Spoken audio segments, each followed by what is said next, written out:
आप जितना अधिक खाएंगे, आप भोजन नहीं कर रहे हैं, आप उतना बीमारी को ग्रहण कर रहे हैं। बीमारी, कम खाने वाला सुखी है। ये दास अनिरुद्ध बैठा आपके सामने, हम सिर्फ एक बार खाते हैं अभी से,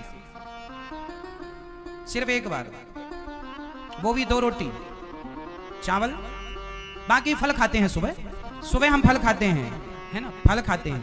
कथा के बाद शाम को भी थोड़ा सा फल ही लेते हैं, और फिर रात्रि को मतलब 6 बजे कभी 7 बजे दूध पीते हैं 3 गिलास, कभी 2 गिलास दूध, कभी 3 गिलास दूध, कभी 4 गिलास दूध, मटकी में पका के।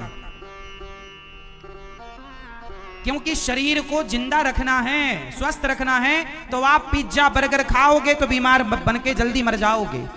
मैं भोजन के साथ अंकुरित अनाज भी लेता हूं, चने अंकुरित, दाल अंकुरित, सलाद लेता हूं, दही लेता हूं, मतलब रस ज्यादा लेना चाहिए आपको। खाना पीना यदि परफेक्ट है आपका तो आप बीमार नहीं पड़ सकते। लिख लो, यदि आप बीमार पड़े हैं तो कहीं ना कहीं आपका खाना पीना बिगड़ा है। यदि बिगड़ा है तो बीमार पड़े, वरना आप बीमार नहीं पड़ते। रात्रि शाम को दूध पी लीजिए, सवेरे सवेरे फल खाना चाहिए। रिकॉर्ड कर लो खोपड़ी में, सवेरे क्या खाना चाहिए? सवेरे कुछ नहीं, सिर्फ फल, विशेष एप्पल, सेब खाओ, केला खाओ, जो भी आप फल खा सकें, जो आपके पास। अभी आम का सीजन है तो आप आम लो, मत फल लो। दोपहर में आप भोजन के संग दही या छाछ जरूर लो। मौसम ठंडा हो तो मत लो, पर नॉर्मल है टेम्परेचर, गर्मी है तो ले सकते हैं। दही सबसे बढ़िया भरपूर आहार दही है, दही मस्त, दही लो। और शाम को सूर्य अस्त होने में, रात को खाते ही नहीं, सूर्य अस्त के बाद मैं नहीं लेता कुछ। सूर्य अस्त के बाद में पानी भी, प्यास कभी लगी तो पी लिया, वरना पानी से भी बचता हूं। सूर्य अस्त के बाद नहीं खाना, नहीं पीना। दूध ले लो आप, सूर्य अस्त के पहले ही ले लो, लेट हो जाए तो 7 बजे ले लो, 7:30 बजे ले लो, 8 बजे ले लो, कोई दिक्कत नहीं। कोशिश करो कि दूध भी सूर्यास्त के पहले लेके फ्री हो जाए, ठीक है। थोड़ा नियम रखो अपने लिए। यदि लंबा जिंदा रहना है, लंबा काम करना है, लंबा स्वस्थ रहना है तो, और जल्दी बीमार होके मरना है तो फिर मरो, खाओ पिज्जा बर्गर चाउमीन, जल्दी मरोगे। बिना बुलाए मौत आएगी, तड़प तड़प के मरोगे कुत्तों की तरह, यदि ऐसी खाते रहे उल्टा सीधा। तो स्वास्थ्य के लिए सुंदर आहार चाहिए हमारी बॉडी को। अब देखो, मैं काम करता हूं ना दिन भर, पूरी एनर्जी से काम करता हूं, क्योंकि मैं खाने पीने का, मैं कुछ भी नहीं खाता, विशेष कुछ भी, बाजार का कुछ भी नहीं।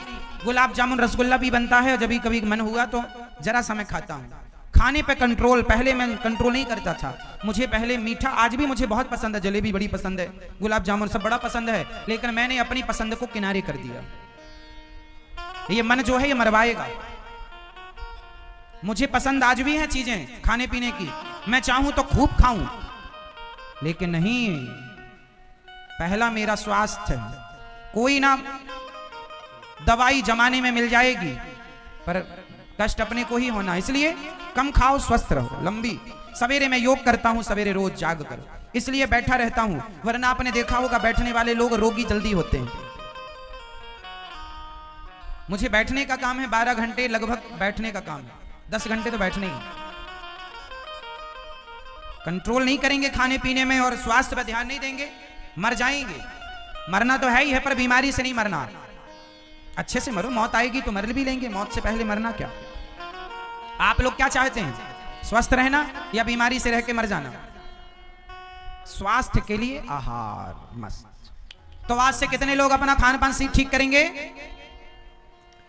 एल्यूमिनियम के बर्तन में जो दाल पकाती हो मैया, जहर है वो। बताओ, पहले के बाप अपनी बेटी को दहेज में कौन से बर्तन देता था? फटाफट उत्तर दो, कौन सा बर्तन देता था भैया? बताओ, जितने पुराने लोग बैठे हैं बताओ जल्दी से। हम लोग तो आज के बच्चे हैं, हमें तो नहीं पता, आप बताओ। ये मैया बताएंगी जो पुड़िया खोल रही हैं, टॉफी खा रही है मैया। लो, ओ मेरी माँ, यहां नहीं देख रही हो मेरी माँ, नहीं सुनाई पड़ता?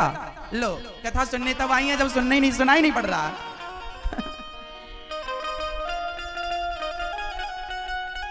चलो, इन्हें तो नहीं सुनाई पड़ रहा है, आप लोगों को सुनाई। भैया बताएंगी, ये भैया बताएंगी। पहले के लोग, पहले का बाप अपनी बेटी को दहेज में कौन से बर्तन देता था? जोर से, कौन सा? और जोर से। पीतल, कांसा। पहले के जमाने में दाल चावल पीतल के बर्तन में बनता था। हाँ या ना? आज किसमें बन रहा है? एल्यूमिनियम का कुकर, एल्यूमिनियम की कढ़ाई, एल्यूमिनियम की तपेली, एल्यूमिनियम का बर्तन। एल्यूमिनियम, आप कभी गूगल में रिसर्च करना, एल्यूमिनियम जो धातु है, वो धातु जब गर्म होती है तो वो ऐसा बैक्टीरिया रिलीज करती है जो आपकी बॉडी के लिए दुखद है। पुरुषों का पुरुषत्व समाप्त करता है एल्यूमिनियम से पका हुआ भोजन।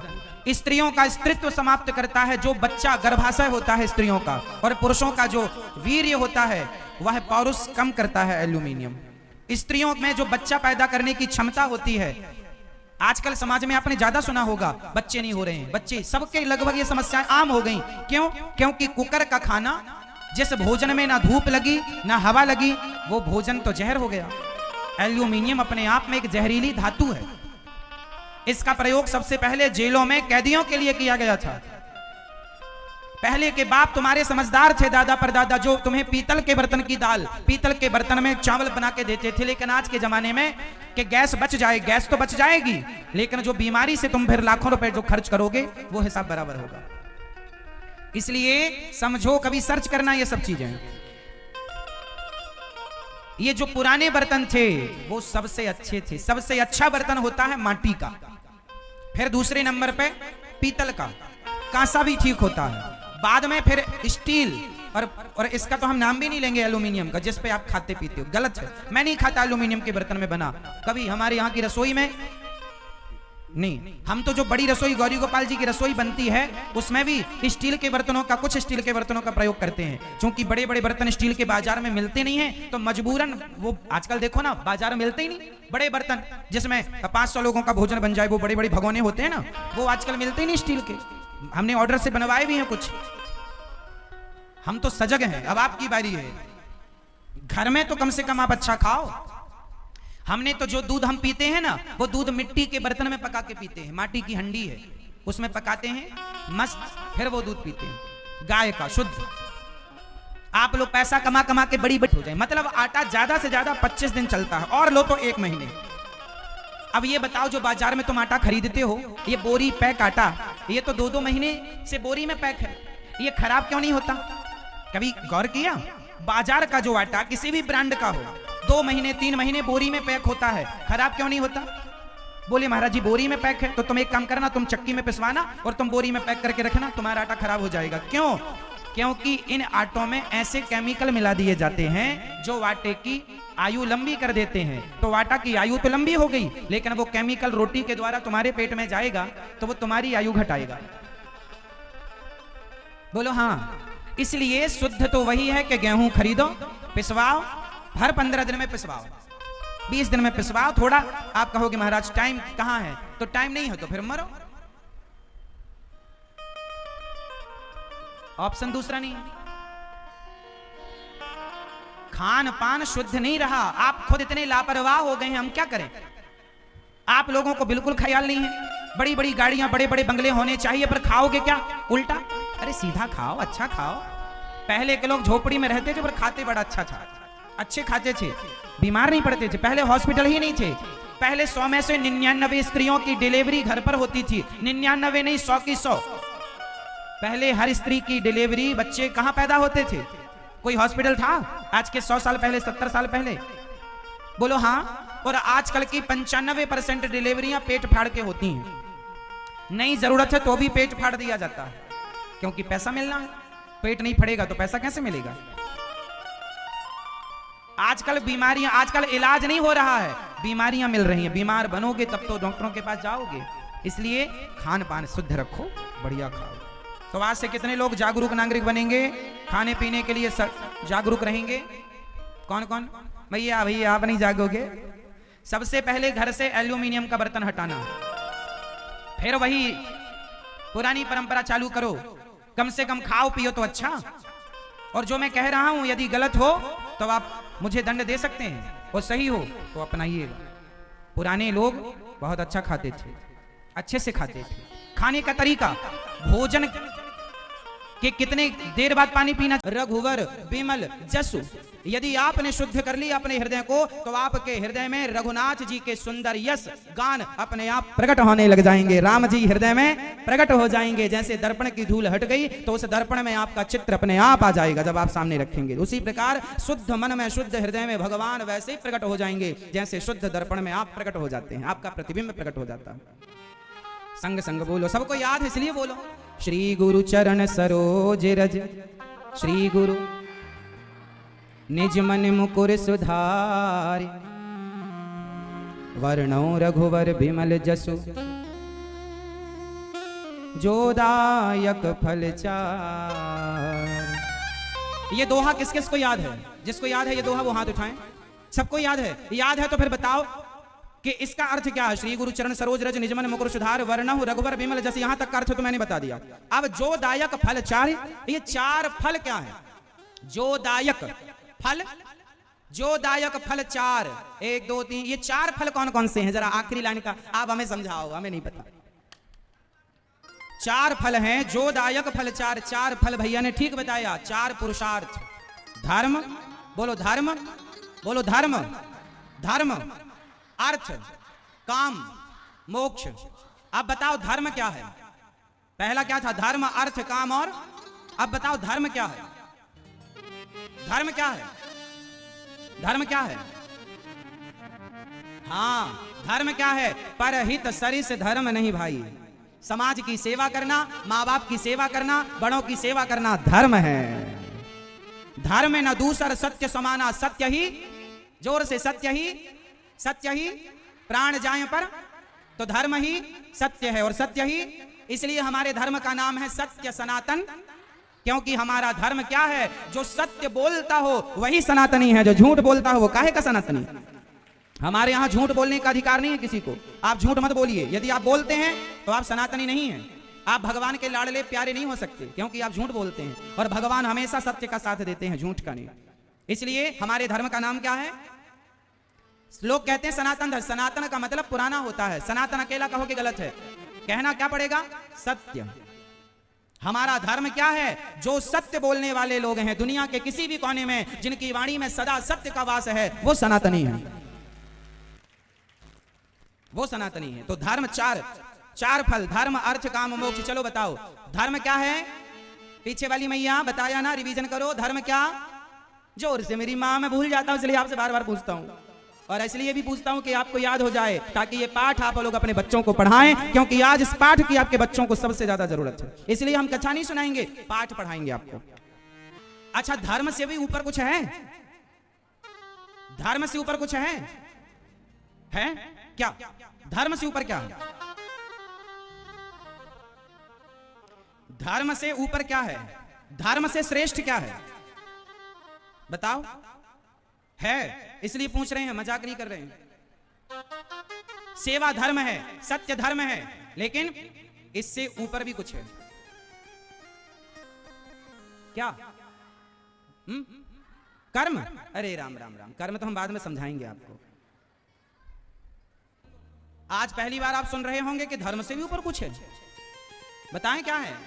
तो सुनो, दया धर्म का मूल है। दया बोलो, दया धर्म का मूल है। धर्म की नींव दया है। धर्म की नींव, धर्म किस पर टिका है? दया पर टिका है। इसलिए दया धर्म से श्रेष्ठ। कोई पूछे कि धर्म से श्रेष्ठ क्या है, बोलना दया धर्म से श्रेष्ठ है। इसलिए दया धर्म का मूल है, पाप मूल अभिमान। और तुलसी दया न छोड़िए जब तक घट में प्राण, जब तक जीवित हो तब तक दया ना छोड़ो, ऐसा गोस्वामी जी लिख रहे हैं। तो चार फल हमने बताए, धर्म अर्थ काम मोक्ष। इसमें धर्म समझ में आई? अब आगे चलें। तो धर्म अर्थ, अब बताओ अर्थ क्या? तिमि रघुनाथ निरंतर प्रिय लागो मोहिराम। कामी का धन स्त्री है, लोभी का धन पैसा है, और भक्त का धन तो भगवान है ना मेरी माँ। अब आप देखो कि आप इन तीनों में क्या है। यदि कामी है तो आपका धन स्त्री अच्छी है, आप लोभी हैं तो आपका धन पैसा ठीक है, और यदि आप भक्त हैं तो भक्त का धन कागज का टुकड़ा कभी नहीं हो सकता। भक्त का धन तो राम है, कृष्ण है। अब आप देखो कि आप इन तीनों में किस श्रेणी में आते हैं, कामी, लोभी या भक्त। हाँ, तो धन क्या हुआ, अर्थ क्या हुआ, हाँ, तो धर्म अर्थ। अब तीसरा है, जोर से, धर्म अर्थ काम। काम बताओ, काम क्या है, फटाफट बताओ मेरी मां, काम क्या है? हा? काम मतलब कर्म। ठीक कहा आपने, काम मतलब कर्म। काम जब तलक रहेगी जिंदगी, फुर्सत ना होगी काम से, कुछ समय ऐसा निकालो कि प्रेम कर लो मेरे श्याम से। तो भगवान के लिए क्या चाहिए, समय चाहिए। और काम तो कभी खत्म ना होंगे आपके, काम कभी खत्म ना होंगे। अच्छा, काम का अर्थ वासना भी है, तो काम मतलब वासना। जैसे आप लोग बच्चे पैदा करते हैं, तो बच्चे पैदा करने के लिए भी काम चाहिए। तो एक काम से रावण पैदा होता है और एक काम से ध्रुव और प्रहलाद पैदा होते हैं। अब आप बताइए कि कौन सा काम श्रेष्ठ है? रावण को पैदा करने वाला काम श्रेष्ठ है, या हिरण्याक्ष हिरण्यकश्यपु को पैदा करने वाला काम श्रेष्ठ है, या ध्रुव प्रहलाद मीरा महाराणा प्रताप वीर शिवाजी और झांसी की रानी को पैदा करने वाला काम श्रेष्ठ है? इसलिए जब काम राम से जुड़ जाता है तो राम से जुड़ा हुआ काम आपको भगवान, आपके घर में जब आपका काम भगवान से जुड़ता है तो घर में या भक्त का जन्म होता है या भगवान का जन्म होता। दशरथ जी के काम ने, दशरथ जी के यहाँ, उनके यहाँ स्वयं भगवान प्रकट हुए। गृहस्थ के घर ही तो भगवान होते हैं ना। वसुदेव देवकी गृहस्थ थे, तो गृहस्थ के घर कौन आए, भगवान आए। तो एक काम होता है जो नालायक को पैदा करता है, एक काम होता है जो भक्त को पैदा करता है। तो आप ही अब निर्णय करो कौन सा काम श्रेष्ठ है, भगवान से जुड़ा हुआ काम। इसलिए अपने काम को भगवान के चरणों में, काम मतलब अपने आप को, अपने सब कुछ, नाथ सकल संपदा तुम्हारी, हे प्रभु सब कुछ आपका है। जब भगवान के बनकर काम करोगे तो आपके घर में भगवत भक्त प्रकट होगा, भगवान का भक्त पैदा होगा। तो काम, धर्म अर्थ काम। चलो अब बताओ मोक्ष क्या है, मोक्ष क्या है? जैसे राधे राधे जपो चले आएंगे बिहारी, छोटी छोटी गैया छोटे छोटे ग्वाल, वो मीठे रस से भरी ओड़ी सांवरियो है से, क्यों घबराऊं मैं। ये सब क्या है, ये भजन है। ये सब क्या है, जोर से, ये सब क्या है? जिसे इंसान ने लिखा है वो भजन है, अपने भाव व्यक्त किए हैं वो भजन है। और कीर्तन क्या है? जिनका उल्लेख वेदों में, पुराणों में जिनका उल्लेख है वो कीर्तन है। अब जैसे, अब कीर्तन क्या है वो सुनो। श्री कृष्ण गोविंद हरे मुरारी, हे नाथ नारायण वासुदेवा, श्री कृष्ण गोविंद हरे मुरारी, हे नाथ नारायण वासुदेवा, श्री कृष्ण गोविंद हरे मुरारी, हे नाथ नारायण वासुदेवा। ये भजन नहीं है, ये क्या है?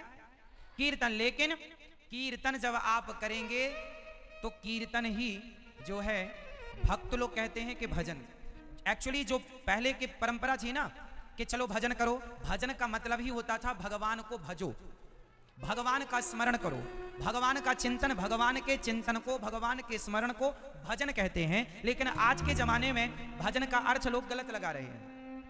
गए ढोलक मंजीरा उठाई, कोई गाना गाने लगे, उनको लगा ये भजन। भजन का अर्थ ये नहीं कि तुम ढोलक मंजीरा उठाओ और कोई गीत गाने लग जाओ ना। भजन का अर्थ है भगवान में डूब जाओ, भगवान के चिंतन में खो जाओ। भक्ति महारानी कीर्तन कौन सा करती हैं? श्री कृष्ण गोविंद हरे मुरारी, हे नाथ नारायण वासुदेव। ये किसका कीर्तन है? ये भागवत जी में इस कीर्तन का उल्लेख है। अब बताओ, अब बताओ। श्री राम जय जय राम, श्री राम जय जय राम, श्री राम जय राम, श्री राम जय राम। ये कीर्तन किसका है? ये कीर्तन किसने किया? श्री हनुमान जी। ये कीर्तन कौन करता है? श्री राम जय राम। ये कीर्तन है और ये मंत्र भी है। अब जैसे हरे कृष्ण कृष्ण कृष्ण हरे हरे, हरे राम राम राम हरे, ये महामंत्र, इन मंत्रों का कीर्तन हो सकता है, इन मंत्रों का कीर्तन हो सकता है। लेकिन ओम नमो भगवते वासुदेवाय, इस मंत्र का कीर्तन नहीं हो सकता, इसका जाप। तो बात समझ में आ रही है? अब जैसे कीर्तन और कीर्तन है, अब जैसे कीर्तन नरसिंह मेहता कीर्तन कैसा करते थे? नरसिंह जी गाते थे राधे कृष्णा कृष्णा कृष्णा राधे राधे, राधे श्याम श्यामा श्याम श्यामा राधे राधे, राधे कृष्णा कृष्णा कृष्णा राधे राधे, राधे श्यामा श्याम श्यामा राधे राधे। ये कीर्तन आप करिए, खूब कीर्तन करिए। सीताराम सीताराम सीताराम सीताराम सीताराम सीताराम सीताराम सीताराम, राधे श्याम राधे श्याम राधे श्याम राधे श्याम राधे श्याम राधे श्याम राधे श्याम राधे। ये क्या है? कीर्तन है। खूब नाम जप करो। अच्छा, जब आप कीर्तन करते हैं, आप लोगों को रोज अपने घर में आधा घंटा कीर्तन करना चाहिए। क्या करना चाहिए? कम से कम। आज मैं आपको एक बात, आप मांगेंगे तो लिख कर दे सकता हूं। जो व्यक्ति, जो स्त्री, जो पुरुष रोज कीर्तन करते हैं, अब जो कीर्तन मैंने कराया, इन सारे कीर्तनों को आप घर पे करो, क्योंकि भगवान के सारे नाम हैं। कोई भी नाम आप लो, और भी जो कीर्तन है वो करो। कीर्तन करो, लेकिन कीर्तन करते समय एक चीज का ध्यान होना चाहिए, और वो क्या? जब आप कीर्तन करें ना, तो आपकी वाणी से निकल रहा है श्रीमन नारायण नारायण, अभी मुंह से निकल रहा है, अभी कीर्तन अधूरा है। इसे पूरा कैसे करेंगे? जब आपकी वाणी से नारायण का नाम निकले, तो तुरंत आप अपने आप को, कल मानसिक पूजा कराई थी ना हमने, मानसिक ध्यान लगवाया था, तो जैसे ही आप नारायण बोले, वैसे ही तुरंत आपका शरीर मन से, आप भाव से बैकुंठ चले जाएं, और भगवान के चरण लक्ष्मी जी दबा रही हैं एक तरफ, दूसरा पांव खाली है, दूसरी तरफ आप बैठ जाओ, और ऐसा भाव बनाओ कि आप भगवान के चरणों की सेवा कर रहे हैं और आप कीर्तन कर रहे हैं श्रीमन नारायण। खोलो और ध्यान से सुनो, कान कंट्रोल करो, यहां वहां ना जाएं, सुनो। बोलो नारायण, बोलो श्रीमन नारायण। थोड़ी देर के लिए मान लो कि यही आपका मंत्र है, ठीक है, और ये सर्वश्रेष्ठ मंत्र है ही।